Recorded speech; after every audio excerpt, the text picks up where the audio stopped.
So label your notes. Section 8.3.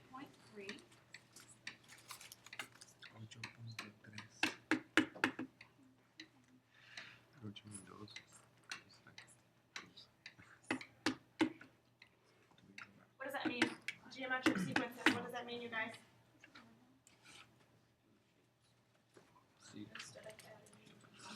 Instead of adding or subtracting, you are multiplying. Now, technically, you're multiplying or you're dividing. But let's say that you are dividing by 2. What's that the same thing as doing? Multiply by 0.5. Multiplying by 0.5. So when you think about a geometric sequence, always think about a geometric sequence in terms of multiplying instead of by dividing. Okay? Yeah. So it's always going to be times something to a power because you are multiplying. Don't do divide by 2 to a power of n. You would say multiply by a half instead. So let's just get a quick definition of geometric sequence.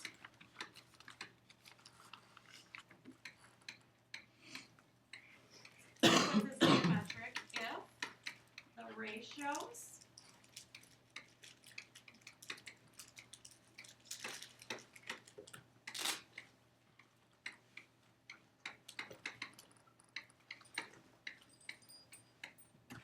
of consecutive terms are the same. So, in other words, let's say that you have a sub 1, comma, a sub 2, comma, a sub 3, comma, a sub 4, etc. The common ratio, or the ratio that you're going to get, you can find by taking any one term. Remember how we were talking about arithmetic sequences? You would take any one term and you would subtract the term that's in front of it. Well, if you are multiplying because it's geometric, you are going to divide instead of subtract. So you're going to take a sub 2 divided by a sub 1. That should get you the same answer as taking the third term and dividing it by the term right in front. Dividing it by the second term, which of course would get you the same thing if you took the fourth term and divided it by the third term. And that answer that you keep getting is the R value. Why is it an R? Because it's a ratio. Because it's a ratio. Very good. And that R value represents the common ratio between all the terms. The common ratio. So, let me know when you're done and I will flip screens. Yes?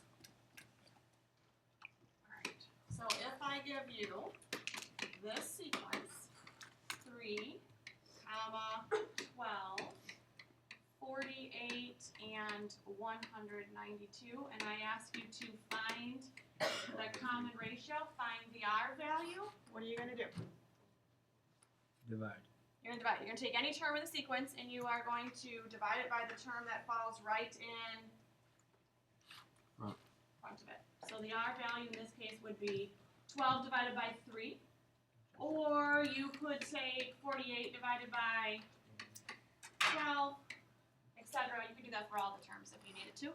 But what is the common ratio? 4. Common ratio is obviously 4. All right. What about this? 9, negative 6, 4, negative 8/3, etc. And I want you to find the R again.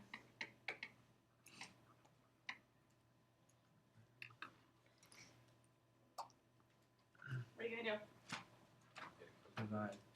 Same thing. Take term.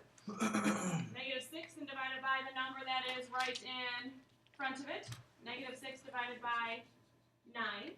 That should get you the same thing if you took 4 and divided it by negative 6. What kind of an R value do you have in this case? Negative 2/3. You're going to have a negative. The key thing is that it would be negative. Remember, whenever it's alternating between a positive and a negative, that means that the R value is always going to be negative. So would we get negative 2/3? Yes. The R value is equal to negative 2/3. All right.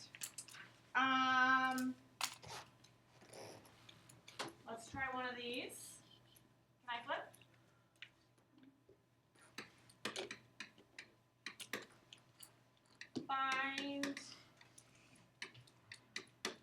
the first 5 terms.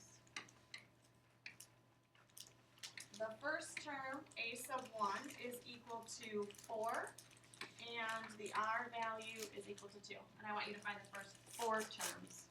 Excuse me, 5 terms. So the first term I gave you, it's 4. What's the next term? 8. It's 8 because you're multiplying. R means that you're always multiplying. The next term is going to be 16. The next term is 32. The next term is 64. All right, let's add something else to this. Let's find the rule too. What is the rule? A sub n equals, in other words, the y equals equation. What's it going to be? 10 times 2. 2 to the n power. That's what we're multiplying by. So something times 2 to the n power. You got to figure out what you're starting with though. Remember, if there was a term 0, what would it be? You're going to have to think 2. backwards 1 step. So it would be a 2. So you're going to have 2 times 2 to the power of n. Are we okay with that? We good. We good? All right, another example. First term is 4, and the r value is not something nice. Fraction. It's going to be the square root of 3. I again want you to find the first 5 terms, and then we'll write the rule after too. So, first term is what? 4. Second term is going to be what? 4 square root of 3. Don't give me a decimal value. Just write it as 4 square root of 3. Oh. So 4 times the square root of 3. You guys are used to looking at numbers like that anyway. Otherwise, you're going to get a crazy, remember square root of 3 is an irrational number. You're going to get a horrible decimal. So if you multiply it by 4, you're going to get a more horrible decimal. And you can't change that back to a fraction anyway, so just leave it as a radical instead. All right, the next term means that you take this 4 square root of 3 and you multiply it by another square root of 3.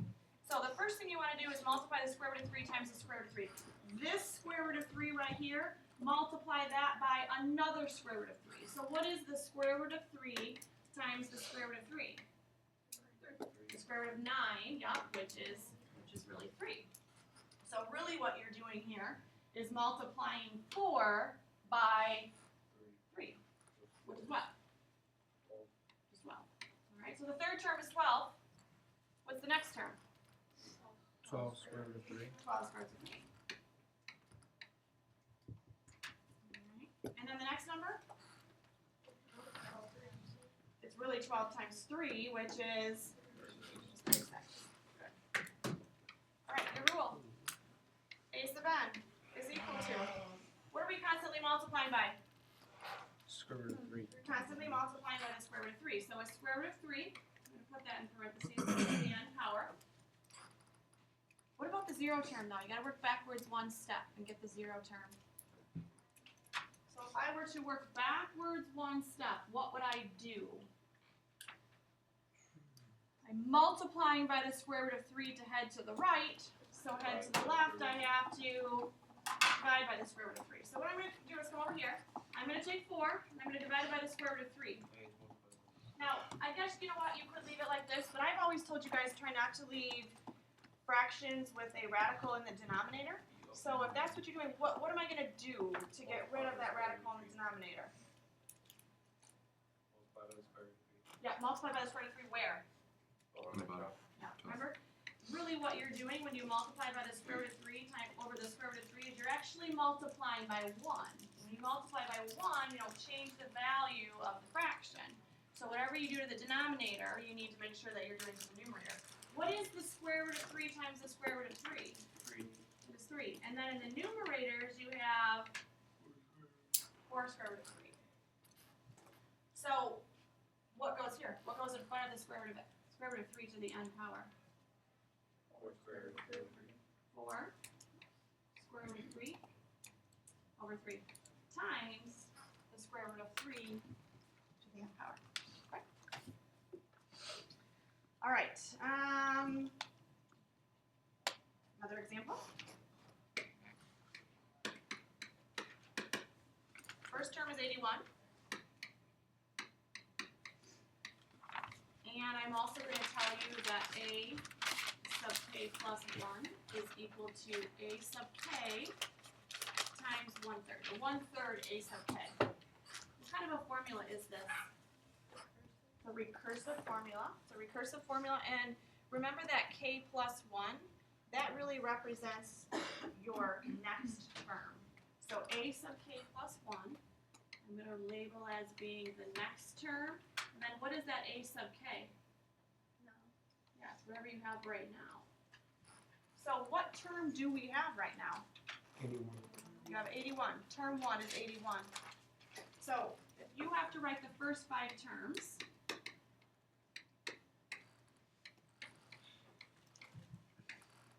the first term is 81. The second term is what?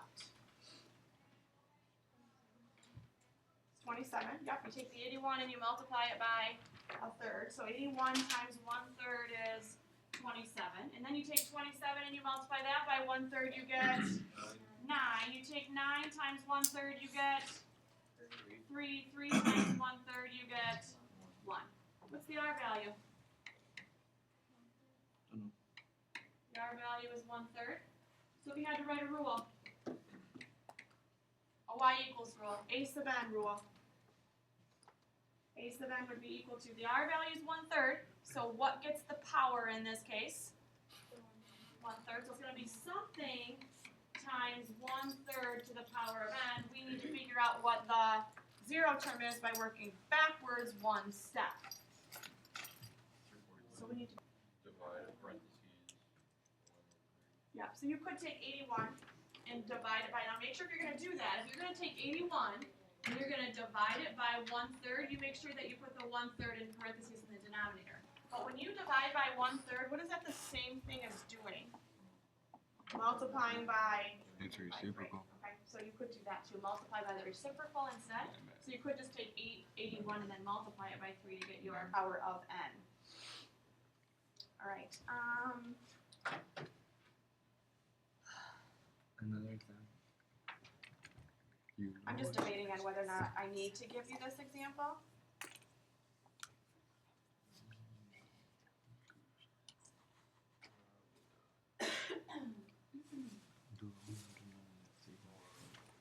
Yeah, we should do it. I'm gonna do this shit. All right. Find the 12th term. And I'm going to give you that the first term is equal to 300 and the R value is equal to a half. R value is a half, first term is 300. Our job is to figure out what the 12th term is. Now the 12th term is not bad because you could just take 300, multiply it by 0.5 to get the second term, multiply that by 0.5 to get the next term, multiply that by 0.5 to get the next term. But what if I had asked you 0.5 times 0.5 times okay, Cody will do that, yes. Just press enter really But- fast. Oh, you can press enter really fast 52 times. You could do that too. That's a great idea. But I was kind of hoping that we would maybe try something mathematical, a little bit more mathematical than pressing enter on our calculators. Let's write a rule. A sub n is equal. What are we multiplying by? Multiplying by half, right? So it's going to be something times 600. All right. Type in your rule, create a rule for a reason. 600 times 0.5 to the power of x. Create a table on your calculator. And first of all, does your first term, is your first term of 300? Just double check and make sure that happens. If it didn't happen, that means your rule is wrong. So hopefully you got 300 for your first term. Your job is to use that table and figure out what is the 12th term. What is a sub does? Okay, so sometimes it won't give you a horrible rotten. It just depends on, why is it giving you a terrible decimal? Because it's decreasing. Because it is, well, we're always taking half, which is giving you another fraction, another fraction, another fraction, another fraction. So another way that you could do this is to replace the n up here with the 12. So if your calculator table does not work for you, which in this case you could make it work for you, but If it's giving you terrible numbers, then just rely on plugging that 12 into your rule. So you would have 600 times 1/2 to the power of 12. And it'll give you a terrible decimal. Does it allow you to change it back to a fraction? Well, I got 75 over 512? That is what I got also, yes. So I can write that down. Oh, that is weird, but yes, you may still write it down. That's what I would expect to see. Yep. 70, what do we get, 75 over what? 512, okay. 75 over 512. All right, so a couple of options there. You guys can use your, rely on your calculator to help you with those things, or you can, just use your formula. Make sure that you are coming up with your formula correctly, though. All right, let's do this. I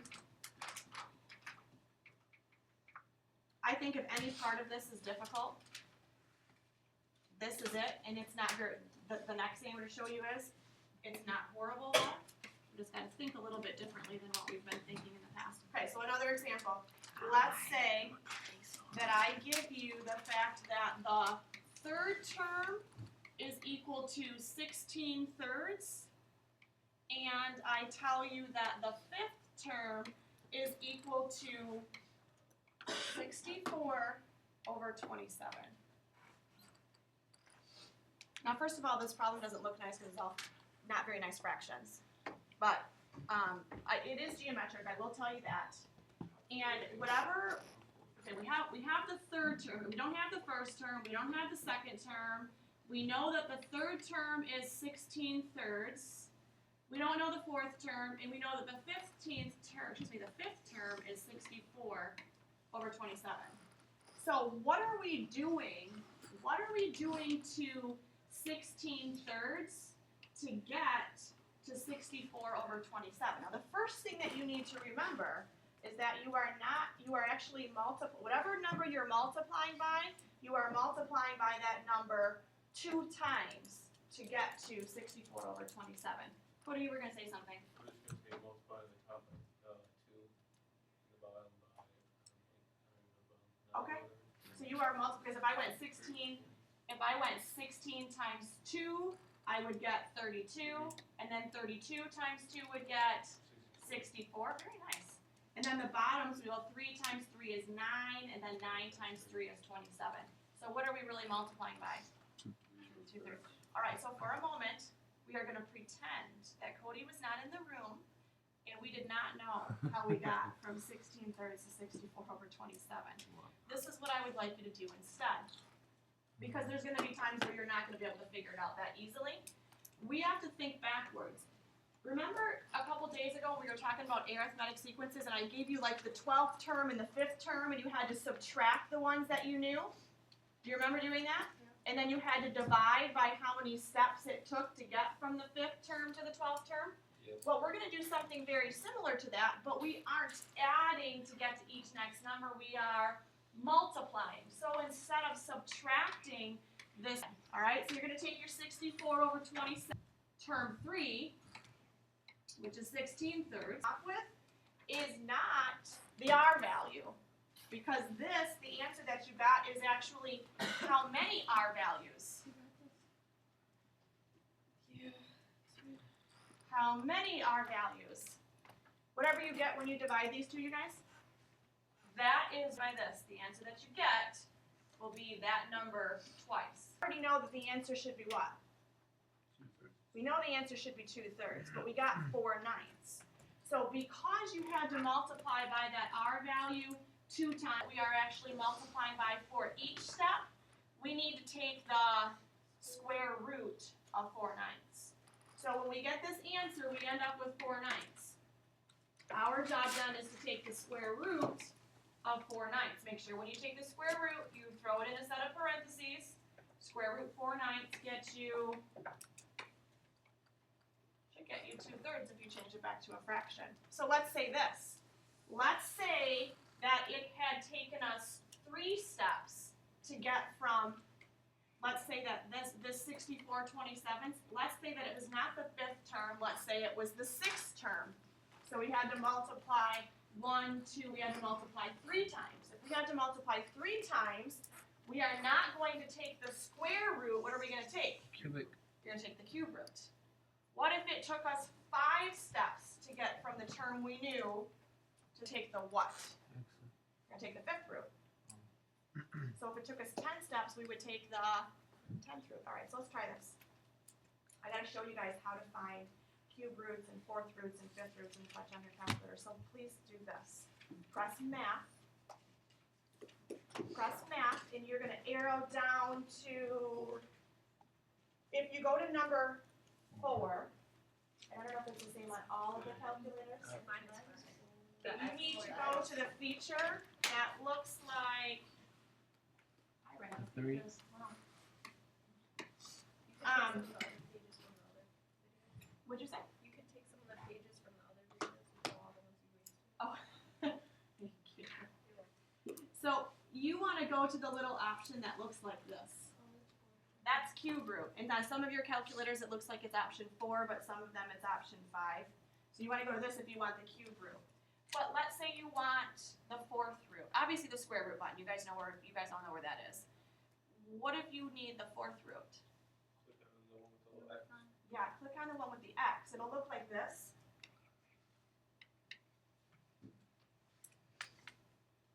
Excuse me. Thank you. But we want the 4th root. We want the X to be a 4. So we need to let the calculator know that we want the 4th root. So what you need to do in front of this is type a 4. So you would do 4, and then you would go to math, and then this X root, and get an answer. So if you wanted the 5th root, you would type 5, and then type it in. Yes? You've got one of those fancy ones. Okay, where did you get that? Oh, okay, yeah. So if you have she has a TI-84 plus, if you just go to the X root, it will allow you to type in the root right on the blank screen. You don't have to say 4 first and then type in the whatever it is that you're trying to find the 4th root of. A little bit fancier than the rest of ours. Okay? Okay.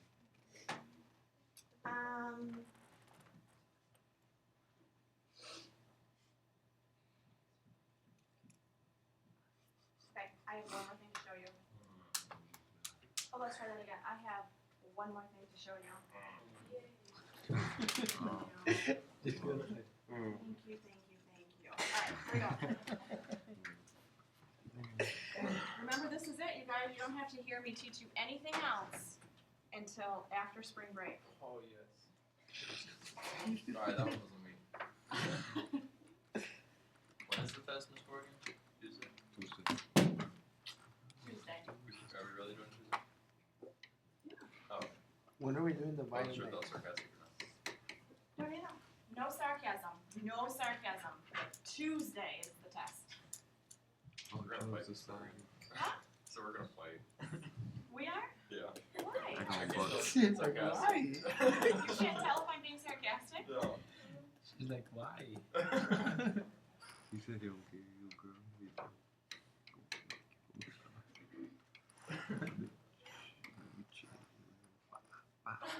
Jacob, I thought that you were being sarcastic when you said when is the test because No.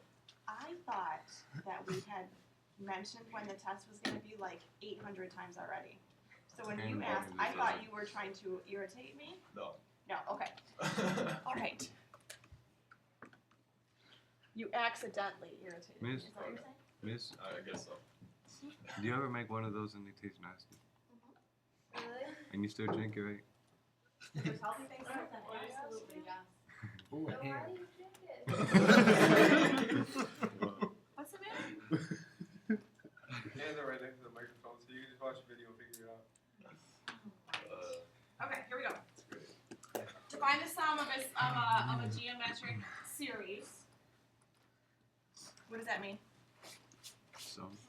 The sum is equal to this. You take the initial term.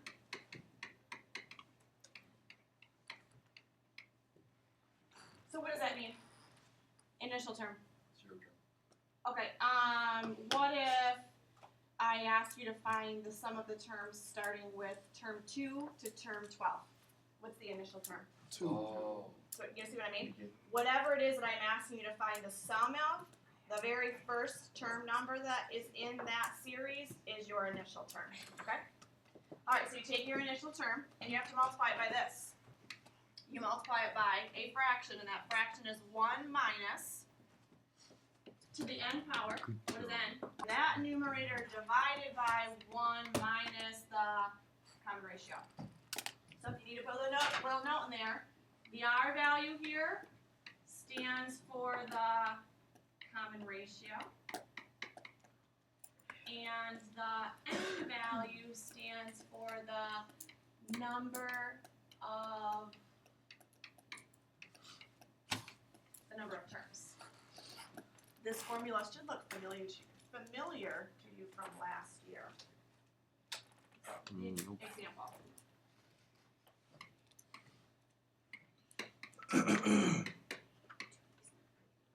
I want you to find the sum starting with the first term, so n equals 1, all the way to the 12th term.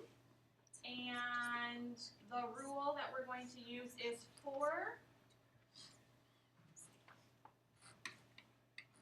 times 0.3 to the power of n. And you need to find the sum. And the sum rule, which hopefully you have written down in front of you, says that you take the initial term, which is in this case what? I don't need to know what it is yet, but what is the initial term in this case? Is it term 0? Is it term 1? Is it term 2? What term? It's term 1, because this thing on the bottom tells us the initial term number. So the sum in this case is going to be the initial term, which is when n is 1. So you need to calculate the value of this rule when n is 1. You get 6/5. All right, so the initial term is going to be 6/5. We are going to multiply that by 1 minus, what does the rule say? The ratio. The ratio. What is the ratio? The ratio, yes. No. What'd you say? 0.3. Okay, 0.3. Okay, good. 1 minus 0.3. I thought I heard 3. 1 minus 0.3 to the power of n. What is n in this case? 12. There are 12 terms, so we are starting with the first term. We are going all the way up to the 12th term. So it's 0.3 to the power of 12, and then we are going to divide that by 1 minus the r value, and the r value again is 0.3. So really, this kind of becomes a calculator problem now. If you don't know how to type it into your calculator correctly, then you're kind of off the creek. So we've got 6/5. So type in 6 divided by 5. And we need to multiply it by this fraction. But we need to make sure that when we type this in, we are typing this in by separating the numerator and the denominator from its own set of parentheses. So you're going to do 6/5, and you are going to multiply it by, put a parenthesis there, and then you're going to need another set of parentheses so you can separate the numerator from the denominator. So 1 minus 0.3, make sure you raise the 12, do your power button 12. Finish off your parenthesis because that's your numerator. And then you are going to divide that by another set of parentheses, which is 1 minus 0.3. Finish off your parenthesis. Technically, you need another one at the end too, but the calculator will know what you're trying to do, so if you don't, it's not a big deal. All right, what do you get?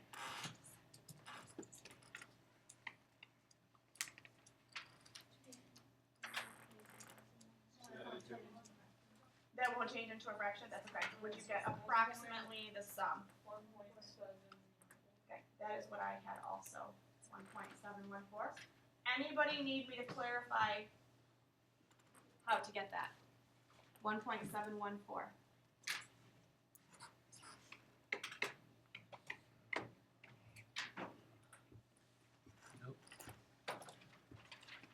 So we don't have to plug this into the calculator some funky way like the last ones? Because that's all wrong. Well, you can still type it in exactly the same way. just that the rule that you type in is geometric, so the calculator will know what to do to find the sum, just as long as you type that rule in right. Are you talking about when you did the sum sequence, and then you typed in the rule, comma, x, comma, yeah, you can still do it, but on the test, remember, I'm going to expect that I see the formula written out and how you plugged everything in. Use the calculator as a checking purpose only, okay? All right, I do have one more example, but I think I am, if it's okay with you, I am not going to do it, the whole thing. I am just going to show you, I just want to just mention one thing about it. If I ask you to find the sum from 0 to 12, and I give you some rule, and you are typing it all in and into your formula, and you get your initial term and something there, and then you multiply it by 1 minus the r value. I want to know what the n is. That's why I'm having this conversation with you. What is the n value in this case? 13. Why is it 13? Does it become 0? Yeah, because it counts 0. So if it was from 1 to 12, it would just be 12 terms. But if I'm asking you to start at term 0, you need to include term 0, which would make it 13 terms. So the n value in this case would be equal to 13. So how does the calculator know that? How does your formula know that? Well, it knows that because what's going to go right here? The term goes, what value? We call it the initial term. And in this case, the initial term is going to be term 0. So you got to make sure that term 0 goes right here in this parenthesis, or and out front.